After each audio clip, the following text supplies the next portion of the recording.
आम आदमी पार्टी का जिक्र करना ही बेवकूफ़ी की अलामत है। नॉमिनेशन के अंदर में जो सपोर्टर्स रहते हैं, अगर वो अपना सपोर्ट विड्रॉ कर लेता है, उसके आधार पर अगर किसी का नॉमिनेशन कैंसिल होता है तो कोई ये कहे कि गुजरात उन्हें वोट करने वाला है, तो मुझे लगता है ये मजाक से ज्यादा कुछ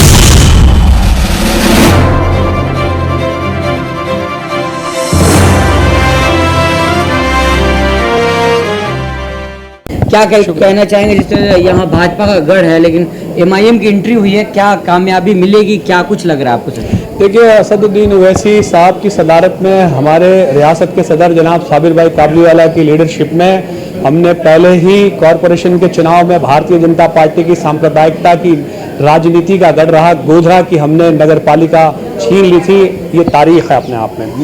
और ऑल इंडिया मजलिस इत्तेहादुल मुस्लिमीन के गुजरात में आने के बाद ये पहले असेंबली चुनाव हैं और इंशाल्लाह हम उम्मीद करते हैं कि इस बार हम उन्हें असेंबली में से भी खदेड़ने में कामयाब रहेंगे, इसमें कोई दो राय नहीं है। जहां तक सवाल है, प्रदेश में 26 साल से एक तरफा भारतीय जनता पार्टी का जुल्म और ज्यादती का शासन रहा है और इस शासन में सो कॉल्ड अपोजिशन जो है, विपक्ष जो है, वो बिल्कुल धराशायी हो चुकी है, बिल्कुल कोलैप्स्ड हो चुकी है, मलबे में तब्दील हो चुकी है।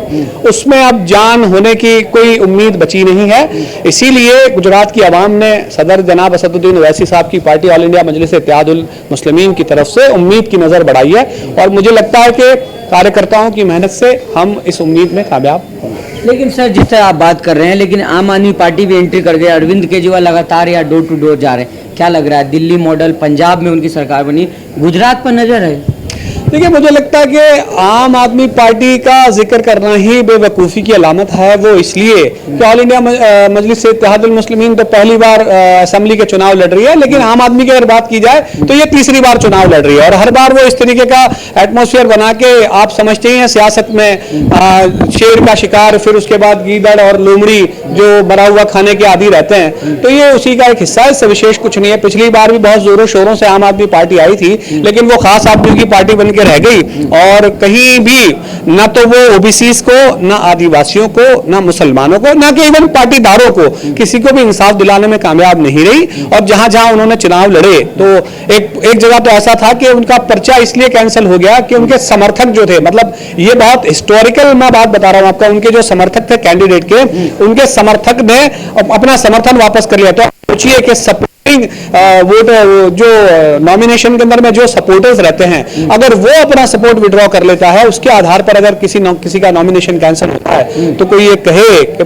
गुजरात उन्हें वोट करने वाला है, तो मुझे लगता है ये मजाक से ज्यादा कुछ भी नहीं। लेकिन सर, आप बता रहे हैं इस तरह से, लेकिन कहा जाता है कि बी टीम तो आप ही को कहा जाता है कि आप लोग कांग्रेस को हराने, जो सेकुलर पार्टी, उनको हराने के लिए भाजपा से मिले हुए हैं। बिल्कुल, यकीनन आपने बिल्कुल सच कहा। इस देश में, इस प्रदेश में दलित, आदिवासी, मुसलमान जेड से चलते चलते बी तक आया और इंशाअल्लाह इस असेंबली के अंदर में हम ए पे पहुंचेंगे और ऐसी शिकस्त देंगे कि इनको खो बुला देंगे। देखिए, गुजरात के लोग हैं, वो अपना मॉडल बता के दिल्ली पहुंचे, दिल्ली के लोग हैं, वो अपना मॉडल बता के गुजरात आ रहे हैं। दरअसल इसमें फरेब के सिवाय कुछ भी नहीं है। देखो, एक मैं तारीखी इंसिडेंट आपको बताऊं, केशुभाई पटेल जो नरेंद्र मोदी से पहले भारतीय जनता पार्टी के मुख्यमंत्री हुआ करते थे, उनके दौर में 4500 करोड़ रुपए का गुजरात का आउटस्टैंडिंग था। 2014 में जब गुजरात से मुख्यमंत्री से निकलकर प्रधानमंत्री की तरफ आगे जब नरेंद्र मोदी बढ़े, उस वक्त 1.5 लाख करोड़ का आउटस्टैंडिंग था गुजरात का और आज भूपेंद्र पटेल की सरकार में करीब 3 लाख करोड़ के ऊपर पहुंच चुका है। तो ये जो इनका मॉडल है, इस मॉडल की अपने आप में हवा निकल गई है और हालात इतने बद से बदतर हैं कि यहाँ बारिश में पानी गटर में नहीं जाता और गर्मी में पानी नलके में नहीं आता। अब अगर ये विकास है तो मुझे लगता है कि बहुत अफसोसनाक है। देखिए, प्रधानमंत्री सब जगह कहते हैं कि विश्व गुरु बन गया। आपने उत्तर प्रदेश में देखा, असदुद्दीन ओवैसी चुनाव लड़े, लेकिन जनता ने नकार दिया। बिल्कुल, मतलब 5% भी वोट नहीं मिला उनको। देखिए, नकारना और स्वीकारना, राजनीति के अंदर में हार और जीत उसके जमा पासे हैं। कोशिश करना राजनीतिक पार्टियों का है।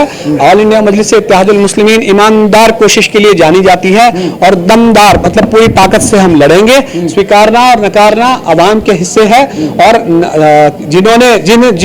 जिनको उन्होंने स्वीकारा, उसके बाद योगी की सरकार में उत्तर प्रदेश में क्या चल रहा है सारी दुनिया से अछूता नहीं है, वो छुपा नहीं है। गुजरात की अगर आप बात करें तो देखिए हमको ये लगता है कि हमने आवाम के बीच में जाके विकल्प का एक रास्ता खोला है और इस विकल्प के रास्ते से लोगों के साथ सियासी जुल्म जो हो रहा है, पॉलिटिकल डिस्क्रिमिनेशन जो हो रहा है, उसका रास्ता कहीं ना कहीं निकालेंगे। देखिए अगर प्रोपोर्शनल रिप्रेजेंटेशन की बात की जाए तो इस प्रदेश में मुसलमानों की आबादी करीब 12% है। उसमें आप देख लीजिए मुसलमानों का रिप्रेजेंटेशन कितना है असेंबली में, लोकसभा में तो एक भी नहीं है। अब सवाल आके ये यहाँ खड़ा ये होता है कि एक और विपरीत इससे जाति है यहाँ गुजरात में जिसको हम पाटीदार कहते हैं, उनकी आबादी 7% है, उनके आप नंबर ऑफ एमएलए देखेंगे तो 42 है। तो ये जो सेग्रीगेशन के पॉलिटिक्स के अंदर में प्रोपोर्शनल रिप्रेजेंटेशन में डिसबैलेंसिंग की जो पूरी राजनीति है, हमने इस पे हैमरिंग किया है और मुझे लगता है कि इससे भारतीय जनता पार्टी की नींव हिली है। इसीलिए उन्होंने आम आदमी पार्टी को और बाकी के लोगों को एक्टिव करके कहीं ना कहीं मतलब जो है ऑल इंडिया मजलिस इत्तेहादुल मुस्लिमीन के सामने एक चैलेंज दिया है। बहरहाल भारतीय जनता पार्टी ने जो चैलेंज दिया है हमने उसे स्वीकार किया है और हम उम्मीद करते हैं कि पूरी ताकत के साथ हम लड़ेंगे और भारतीय जनता पार्टी को जिस तरह से आप लोग पे आरोप लगता है ना कि आप एक ही समुदाय की बात करते हैं, प्रधानमंत्री भाजपा जो है सबका साथ सबका विकास की बात करे, पूरे देश में जो है उनका परचम लहरा रहा है, सर आप देख नहीं रहे? देखिए ये जो एक समुदाय की बात करने की बात है तो मुझे लगता है कि आप आए हैं, वेलकम गुजरात में। आप ऑल इंडिया मजलिस इत्तेहादुल मुस्लिमीन में देखेंगे कि हमारे पास कितने काउंसिलर्स हैं जो सिर्फ एक कौम के नहीं हैं, मल्टीपल कम्युनिटी के हैं। बात यह है कि जब आप पॉलिटिकल बात करते हैं ना तो आप सियासी जुल्म के शिकार लोगों की बात करते हैं। अब होता यह है कि सबसे ज्यादा सियासी जुल्म का शिकार जो इस प्रदेश में अगर कोई है तो वो मुसलमान है। तो होता यह है कि उसके साथ डिस्टर्बेरिया एक्ट लगता है तो मुसलमान की बात होती है, उसके यहाँ स्कूल में पार्शियलिटी की जाती है तब मुसलमान की बात होती है, उसके इलाकों में BRTS की सुविधा नहीं दी जाती तब मुसलमान की बात होती है, मेट्रो की सुविधा नहीं दी जाती तब मुसलमान की बात होती है कि राज्य सरकार का बजट जो कि करीब 1.5 लाख करोड़ का है, अगर इसमें हिस्सेदारी की बात करें तो अमूमन अगर परसेंटेज के आधार से बात की जाए तो हर साल के बजट में से 20,000 करोड़ के बजट की हिस्सेदारी हमारी होनी चाहिए थी।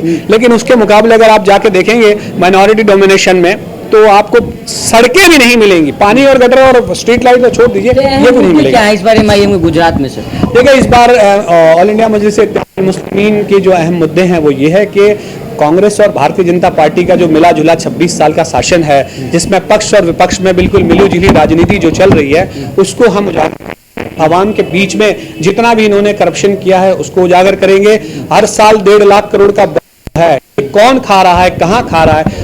ऑल इंडिया मजलिस इत्तेहादुल मुस्लिमीन इसकी नींव में जाके, इसकी जड़ में जाके एक एक पन्ना उजागर करके दिखाएगी कि जो लोग सेक्युलरिज्म की बात करके आपसे वोट लेकर चले गए, दरअसल वो आपसे वोट तो ठीक है चाहते ही है लेकिन उन्होंने करप्शन इतना कर रखा है कि 26 साल होने के बावजूद भी वो आके उन्होंने मजाक बना रखा है। वो कहते हैं कि काम बोले छे, अब कब काम किया था बताइए? तो 26 साल पहले काम किया था। आज मेरी उम्र की बात की जाए तो मैंने तो अपने शासनकाल में भारतीय जनता पार्टी के सिवाय किसी का शासनकाल ही नहीं देखा, फिर भी वो कह रहे हैं कि काम बोले छे। तो मुझे लगता है कि ये इनका सियासी दिवालियापन है और इस सियासी दिवालियापन ही हमारे लिए मुद्दे रहेंगे क्योंकि इसमें दलित, आदिवासी, OBC, मुसलमान इन सारों के साथ में डिस्क्रिमिनेशन हो रहा है। भारतीय जनता पार्टी ने प्रदेश को लिमिटेड लोगों के लिए सियासत का केंद्र बना दिया, उसमें बाबूशाही यहाँ चल रही है। अब देख लीजिए कोई बाबूशाह बाकी नहीं है जिसके पास ब्लैक में करोड़ों की वो ना मिले मिल्कियत। आप तफ्तीश करा ले, आप मतलब मिलेगी इस बार, उम्मीद है बिल्कुल कामयाबी मिलेगी। इस बार हम भारतीय जनता पार्टी को गुजरात के विधानसभा से उखाड़ फेंकेंगे इंशाअल्लाह।